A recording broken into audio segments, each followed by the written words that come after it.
ముఖ్యమంత్రి నారా చంద్రబాబు నాయుడు పర్యటనలో నియోజకవర్గానికి సంబంధించిన పలు సమస్యలను ప్రస్తావించి పరిష్కారం కోరనున్నట్లు వేమూరు ఎమ్మెల్యే నక్కా ఆనందబాబు చెప్పారు. బాపట్ల జిల్లా బట్టిప్రోలు మండలం సూరేపల్లి గ్రామంలో గురువారం నిర్వహించనున్న పట్టాదారు పాస్ పుస్తకాల పంపిణీ కార్యక్రమానికి రాష్ట్ర ముఖ్యమంత్రి నారా చంద్రబాబు నాయుడు ముఖ్య అతిథిగా హాజరు కానున్నారు. ఈ సందర్భంగా సభ ఏర్పాట్లను అధికారులు పూర్తి చేశారు. బుధవారం ఆ ఏర్పాట్లను పర్యవేక్షించిన వేమూరు ఎమ్మెల్యే నక్కా ఆనందబాబు బట్టిప్రోలులో విలేకరులతో మాట్లాడారు. ముఖ్యమంత్రి ప్రజా వేదిక ద్వారా పట్టాదారు పాస్ పుస్తకాల పంపిణీతో పాటు ప్రజా సమస్యలపై మాట్లాడనున్నారని తెలిపారు. సభ ముగిసిన అనంతరం సమీప ప్రాంగణంలో పార్టీ క్యాడర్ సమావేశం కూడా ఉంటుందని చెప్పారు. వేమూరు నియోజకవర్గం వ్యవసాయధారిత ప్రాంతం కావడం రైతులు పెద్ద ఎత్తున సభకు తరలివచ్చి ముఖ్యమంత్రిని స్వాగతించాలని ఎమ్మెల్యే పిలుపునిచ్చారు. వేమూరు నియోజకవర్గానికి సంబంధించిన అన్ని సమస్యలను ముఖ్యమంత్రి దృష్టికి తీసుకెళ్లి పరిష్కారం కోరతామని చెబుతూ ఆయన సానుకూలంగా స్పందిస్తారన్న ఆశాభావం వ్యక్తం చేశారు. ప్రస్తుతం అధ్వాన స్థితిలో ఉన్న కొల్లూరు లాక్ సెంటర్ వంతెన, పెదపులివర్రు, చుండూరు మరియు తుంగభద్ర డ్రైన్స్ పై వంతెనలు అత్యవసర మరమ్మతులు లేదా పునర్నిర్మాణం అవసరమని తెలిపారు. రహదారులు కొంతవరకు నిర్మాణం జరిగినప్పటికీ ఇంకా అనేక సమస్యలు ఉన్నాయని, కాల్వల అభివృద్ధి కూడా అత్యవసరమని చెప్పారు. జంపని షుగర్ ఫ్యాక్టరీకి చెందిన సుమారు 75 ఎకరాల భూమిని ఎంఎస్ఎంఈ పార్కుగా అభివృద్ధి చేసి యువతకు ఉపాధి అవకాశాలు కల్పించాల్సిందిగా ముఖ్యమంత్రిని కోరనున్నట్లు వివరించారు. శ్రీ నారా చంద్రబాబు నాయుడు గారు రేపు ఉదయం ఆ వేమూరు నియోజకవర్గం బట్టిప్రోలు మండలం సూరేపల్లి గ్రామానికి రాబోతా ఉన్నారు. ముఖ్యంగా రీసర్వే పూర్తయినటువంటి గ్రామాల్లో పట్టాదారు పాస్ పుస్తకాల పంపిణీ ఈ సమావేశం, ఈ రాక యొక్క ప్రధాన ఉద్దేశం. ప్రజావేదిక ద్వారా ప్రజలను ఉద్దేశించి రీసర్వే, పట్టాదారు పాస్ పుస్తకాల అంశం కానీ, రైతాంగ సమస్యలు కానీ, రాష్ట్రంలో ఉన్నటువంటి పరిస్థితులన్నీ కూడా ముఖ్యమంత్రి గారు అడ్రస్ చేయబోతా ఉన్నారు. అదేవిధంగా ప్రజావేదిక సభ ముగిసిన తర్వాత పార్టీ క్యాడర్ మీటింగ్ కూడా ఆ వేదిక పక్కనే మరో వేదిక దగ్గర పార్టీ క్యాడర్ మీటింగ్ కూడా జరగబోతా ఉంది. ప్రజావేదిక కార్యక్రమానికి వేలాదిగా ప్రజలు తరలిరమ్మని చెప్పి ఆహ్వానిస్తూ ఉన్నారు. ముఖ్యంగా రైతాంగం వేమూరు నియోజకవర్గంలో పూర్తిగా వ్యవసాయ ఆధార జీవనం సాగించేటటువంటి ప్రజలు ఉన్నటువంటి ప్రాంతం. ఈ ప్రాంతంలో ముఖ్యమంత్రి గారి పర్యటనని, వారు రైతులను ఉద్దేశించి చేసేటటువంటి ప్రసంగాన్ని మనం ఆస్వాదించాల్సిన అవసరం ఉంది, ఆహ్వానించాల్సిన అవసరం ఉంది.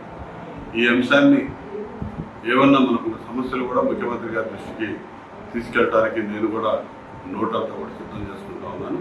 ఖచ్చితంగా వారి నుంచి ఆశాజనకమైనటువంటి స్పందనని ఆశిస్తూ ఉన్నాను. ఖచ్చితంగా వారి చేస్తారని కూడా ఆశిస్తూ ఉన్నాను.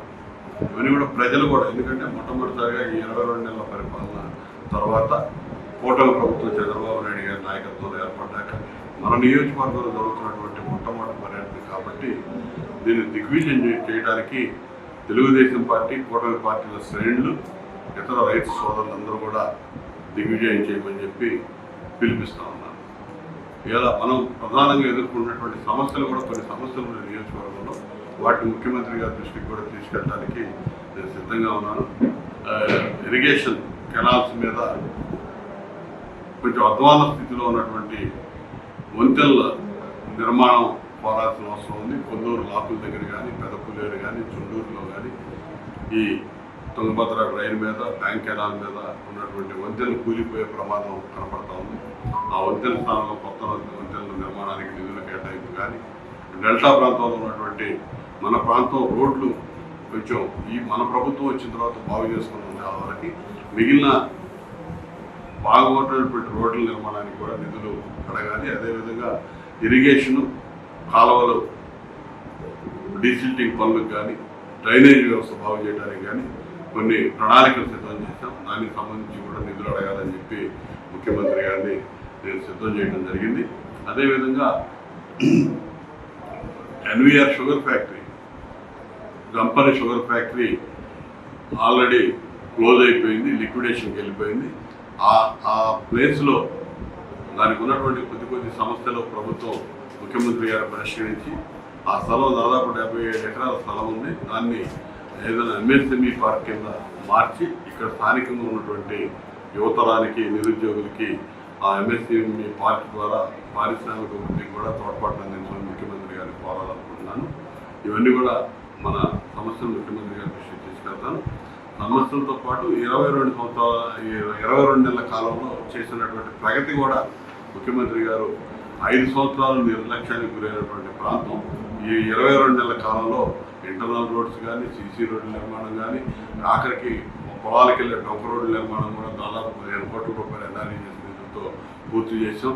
అదేవిధంగా ఆర్ఎన్బి రోడ్లు, పంచాయతీరాజ్ రోడ్లకి కొంత నిధులు ఇచ్చి మొత్తం కూడా బాగు చేసే కార్యక్రమం చేసాం.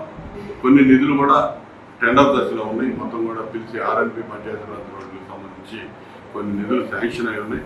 వీటన్నిటికి కూడా ధన్యవాదాలు తెలియజేస్తా ఉన్నాను ముఖ్యమంత్రి గారికి. ఇవన్నీ అంశాలు కూడా ముఖ్యమంత్రి గారి దృష్టికి తీసుకెళ్ళడానికి నేను సిద్ధంగా ఉన్నాను. మన నియోజకవర్గంలో ఉన్నటువంటి ప్రజలు, పార్టీ శ్రేణులు ఈ కార్యక్రమాన్ని విజయవంతం చేయడంలో ప్రతి ఒక్కరూ బాధ్యత